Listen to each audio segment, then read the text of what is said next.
Hello दोस्तों, कैसे हो आप। आई होप सब अच्छे होंगे। दोस्तों आज जो बात करेंगे UP women's versus Bengaluru women's के बीच में आज रात को 7:30 बजे जो मुकाबला देखने को मिलने वाला है। तो दोस्तों इस मैच में क्या प्रेडिक्शन रहेगी, क्या पिच रिपोर्ट रहेगी, क्या इंपॉर्टेंट स्टैट्स रहेंगे, सब कुछ इस वीडियो में मैं आपको बताने वाला हूं। पर उससे पहले दोस्तों जहां पर आपको मैं बताना चाहूंगा कि देखो वुमेन्स के जो मैचेस हो रहे हैं ना, उसमें आप ये कंफर्म नहीं कर सकते कि भाई कौन सा बॉलर आज कितनी विकेटें निकाल लेगा। क्यों?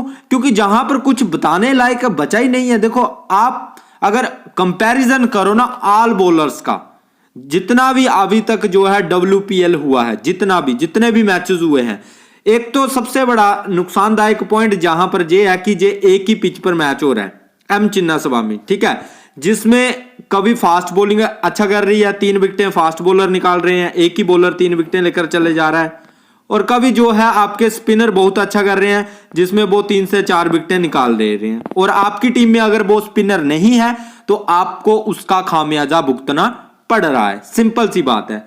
और देखो अगर मैं सभी बॉलर्स की बात करूं ना, तो दोस्तों अधिकांश रूप में आपको यही देखने को मिल रहा है कि भाई स्पिनर राधा यादव स्पिनर 2 ही मैचों में चली है, टोटल 2 ही मैचों में है स्पिनर, पर 2 ही मैचों में चली 7 विकेट निकाल कर चली गई, ठीक है।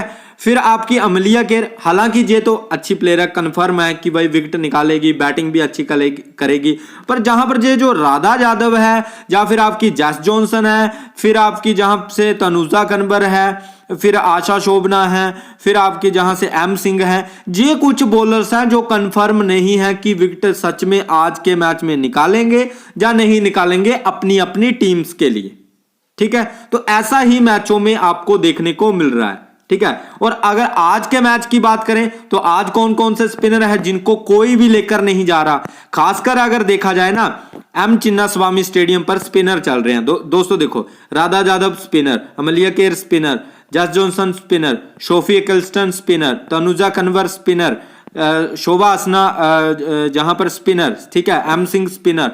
मतलब आपको लगभग 2 4 6 7 प्लेयर, जहां पर टॉप 10 में देख लो आप, 7 प्लेयर ऐसे हैं जो मतलब स्पिन करवा रहे हैं। सिर्फ 1 2 3 ही प्लेयर ऐसे हैं जो फास्ट बॉलर हैं दोस्तों।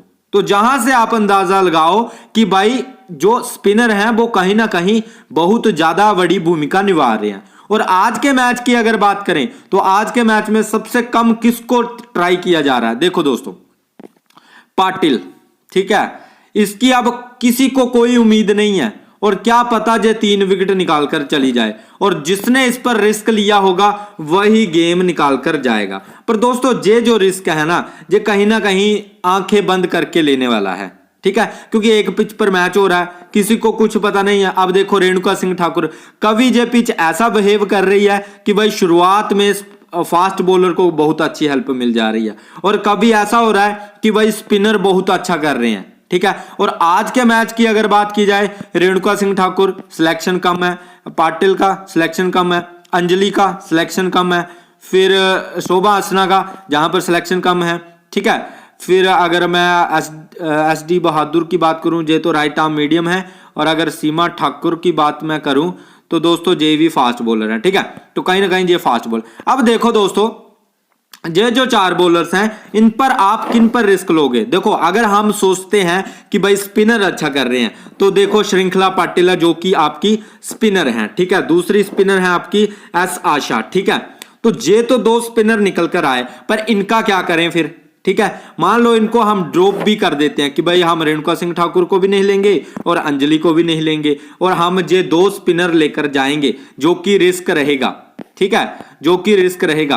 तो फिर आपको जहां से सोफी एक्लस्टन को भी ट्राई करना पड़ेगा, आपका जहां से गायकवाड़ को भी ट्राई करना पड़ेगा, बस्ती है आपकी बैरम, तो जे भी अच्छा कर रही है, बीच बीच में कभी कभी 2 2 3 3 विकेटें जे भी निकाल रही हैं, देख सकते हो आप। जहां से इस मैच में 1 विकेट, इस मैच में 1 विकेट, इसमें भी 1 विकेट, और अगर मैं इसकी बात करूं तो जहां पर 27 रन प्लस 1 विकेट इसने भी निकाल लिया, बैटिंग अच्छी कर लेती है, ठीक है ना।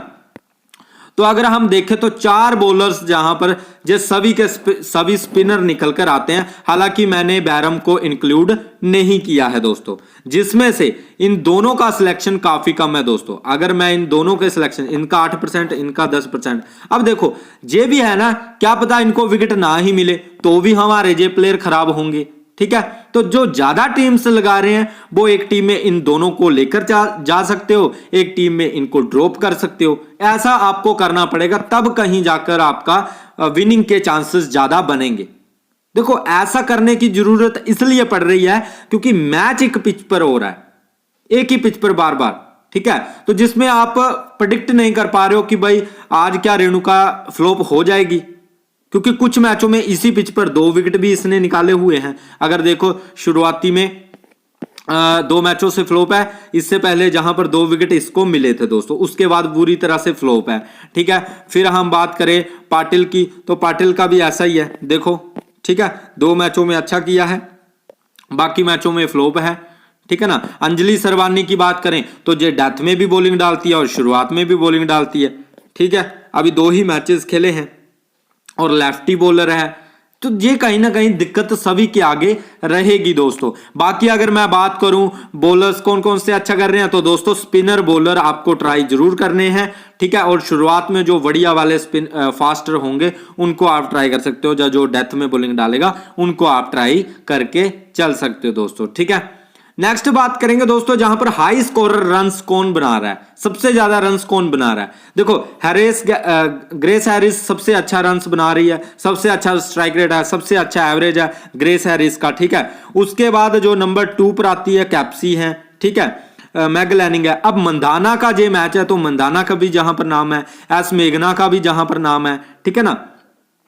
फिर जहां पर अगर हम बात करें आपका मेघना और आपके मंदाना, ये 2 नाम हैं जो इस मैच में दोस्तों खेलते हुए नजर आएंगे। और मंदाना पिछले मैच में वैसे फ्लॉप है और आपकी जो एस मेघना है ये भी पिछले मैच में दोस्तों ऑलरेडी फ्लॉप है दोस्तों, ठीक है। तो ये कहीं ना कहीं पारी खेल सकती है। इसका सबसे बड़ा कारण क्यों है, ग्रेस हैरिस आपको देखने को मिल रही है इस मैच में, ठीक है।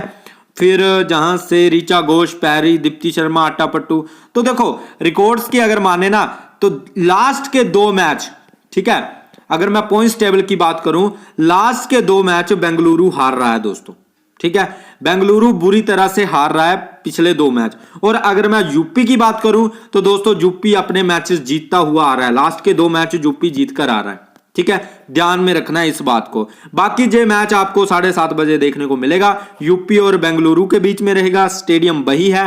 हेड टू हेड की बात करें तो कहीं ना कहीं बेंगलुरु का जहां पर पलड़ा भारी है दोस्तों, हेड टू हेड में बेंगलुरु का पलड़ा भारी है। और पॉइंट्स टेबल की बात करें तो यूपी ने 4 मैच खेले हैं, 2 विन किए हैं, 2 लॉस किए हैं। और बेंगलुरु ने 4 मैच खेले हैं, 2 विन किए हैं, 2 लॉस किए हैं। अगर वुमेन T20 डोमेस्टिक की बात करें तो ऑलरेडी जहां पर WPL के 10 मैचेस हो चुके हैं दोस्तों, ठीक है, जहां पर WPL के 10 मैचेस ऑलरेडी हो चुके हैं, जिसमें 3 बैटिंग फर्स्ट ने जीते हैं और बैटिंग सेकंड ने 7 मुकाबले विन किए हैं। और एक और जहां पर घटना हो रही है कि भाई जो बैटिंग सेकंड हो रहा है ना वो जीत भी रहा है, पर ये तभी लागू होगा अगर दूसरी टीम वीक है, समझना मेरी बात को। अगर दूसरी टीम स्ट्रॉन्ग है, जैसे आपके कल वाले मैच में हुआ दिल्ली और गुजरात, दिल्ली स्ट्रॉन्ग टीम थी, ठीक है, और दिल्ली जीत भी गई फर्स्ट बैटिंग करते टाइम, ठीक है। तो ये ध्यान में रखना। एवरेज की बात करें दोस्तों, फर्स्ट इनिंग का एवरेज स्कोर 148 का है, ठीक है। और जहां पर हाईएस्ट स्कोर भी आप देख सकते हो दिल्ली का ही है 194 और लोएस्ट स्कोर 107 का गुजरात का है। स्कोरिंग पैटर्न की बात करें तो जहां पर 190 से ऊपर का एक बार ही बना है, बाकी नहीं तो लो स्कोरिंग मैच जहां पर आपको देखने को मिल रहे हैं दोस्तों, ठीक है। अगर मैं पिच रिपोर्ट की बात करूं तो पिच रिपोर्ट में आप क्या ही जानोगे दोस्तों, सब कुछ तो आपके सामने है, सब कुछ सामने है। एक ही पिच पर मैच हो रहा है, बैटिंग अच्छी हो रही है अगर करना चाहें तो। बाकी शुरुआत में फास्ट बॉलर, अगर कोई अच्छा फास्ट बॉलर है वो विकेट निकाल सकता है, नहीं तो डेथ में मिलेगी। फिर बीच के जो ओवर स्पिनर डालने वाले हैं वो अच्छा करेंगे। खास करके इस पिच पर जो स्पिनर चलते हैं लेफ्ट आर्म ऑर्थोडॉक्स और आपके चलते हैं लेग ब्रेक बॉलर्स, ये काफी अच्छा करते हैं इस पिच पर। एक भाई ने कमेंट किया था कि भाई इस पिच पर कौन से बॉलर्स है जो अच्छा करते हैं। दोस्तों लेफ्ट आर्म ऑर्थोडॉक्स और आपके लेग ब्रेक बॉलर्स जो है अच्छा करते हैं दोस्तों, ठीक है, ये ध्यान में रखना। अब दोस्तों जहां पर बात करेंगे कि कौन कौन से प्लेयर हमारी टीम में होने चाहिए और कौन कब बैटिंग करने आने वाला है। देखो दोस्तों अगर पिछले मैच की बात करें ना, फ्लॉप प्लेयर कौन से हैं, देखो रेणुका सिंह ठाकुर फ्लॉप है आपकी। अगर मैं बात करूं जहां पर बैटिंग के मामले में, तो बैटिंग में जहां पर आपकी जो है जहां पर आपकी मंधाना, ठीक है, मंधाना फ्लॉप चल रही है। केपी नबगिरे भी आपकी फ्लॉप है पिछले मैच में। अगर आप देखें तो पिछले मैच में जेवी फ्लॉप है, हाँ फ्लॉप है, देख सकते हो आप।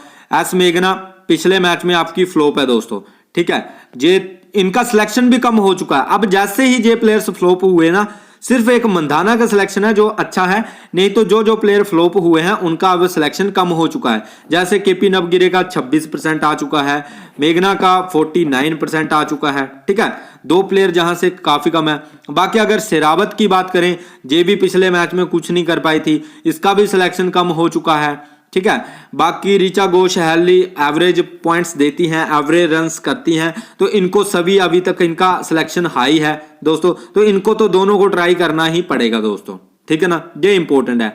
बाकी अगर हम ऑलराउंडर की बात करें तो तहलिया इस मैच में खेलेगी नहीं खेलेगी इस पर डाउट है दोस्तों। अगर आती है तो पूरी तरह से जेवी फ्लॉप है दोस्तों, जेवी नहीं कुछ भी कर पा रही, ठीक है, खेलती है अच्छा करके जा सकती है, ऐसा नहीं कोई बेकार प्लेयर है। डिवाइन की अगर बात करें तो ये बॉलिंग से आपको पॉइंट्स दे रही है, बैटिंग से आपको बोलो तो आप ज्यादा पॉइंट्स नहीं दिए हैं, ये देख सकते हो आप। 9 रन 2 ओवर 1 विकेट, ठीक है, बॉलिंग से आपको पॉइंट दे रही है। हर मैच में इसने बॉलिंग से आपको ज्यादा पॉइंट्स दिए हैं, ये देख सकते हो, 3 ओवर 2 विकेट, ठीक है। तो कहीं ना कहीं डिवाइन भी देखा जाए तो बैटिंग से फ्लॉप चल रही है, पर बॉलिंग से आपको पॉइंट्स निकालने का दम रखती है। पैरी की बात करें, पैरी बैटिंग प्लस बॉलिंग दोनों से अच्छा कर रही है, ठीक है। फिर अगर मैं बात करूं जहां पर अट्टापट्टू की, तो पिछले मैच में इन्होंने भी अच्छा किया है, 51 पॉइंट्स दिए हैं और काफी अच्छा किया। दीप्ति शर्मा की अगर बात करें तो ऑलराउंडर तो लगभग दोस्तों सभी के सभी चल रहे हैं, ठीक है, ऑलराउंडर सभी के सभी चल रहे हैं। सिर्फ इसकी बात करें, जे पिछले मैच 2 मैचों से फ्लॉप चल रही है, ठीक है, जे भी स्लो लेफ्ट आर्म ऑर्थोडॉक्स डालती है, पर कहीं ना कहीं इसको अब विकेट नहीं मिल रहे हैं। अब इसका भी सिलेक्शन कम है, 62% ही लोग इसको लेकर जा रहे हैं, ठीक है। तो ज्यादातर जिनके सिलेक्शन कम है वो कौन कौन से प्लेयर हैं दोस्तों, नंबर 1, ठीक है, और जहां पर केपी नबगिरे, ठीक है, फिर शरावत, और जहां से अगर मैं बात करूं बॉलिंग में, तो बॉलिंग में आपका रेणुका सिंह ठाकुर और जहां से अंजलि, ठीक है, और आशा और पाटिल, जहां पर जे कुछ प्लेयर है ना दोस्तों, जे फ्लॉप हैं और इनको कोई लेकर नहीं जा रहा। जे प्लेयर केपी नबगिरे बैटिंग में, मेघना बैटिंग में, शरावत बैटिंग में, ऑलराउंडर, जे कुछ प्लेयर हैं जिनको ऑडियंस लेकर नहीं जा रही।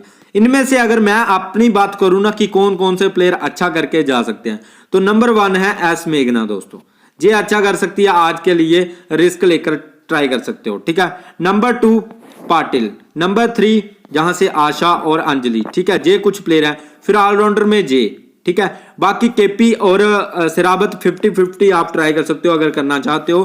50-50 रहेगा इनका, कौन चलेगा कौन नहीं चलेगा, क्योंकि जहां पर केपी के साथ जो ओपनिंग करने आने वाली है वो है हेली दोस्तों, ठीक है ना। तो आप अगर केपी को फ्लॉप कर रहे हो तो हेली को आपको ट्राई करना पड़ेगा।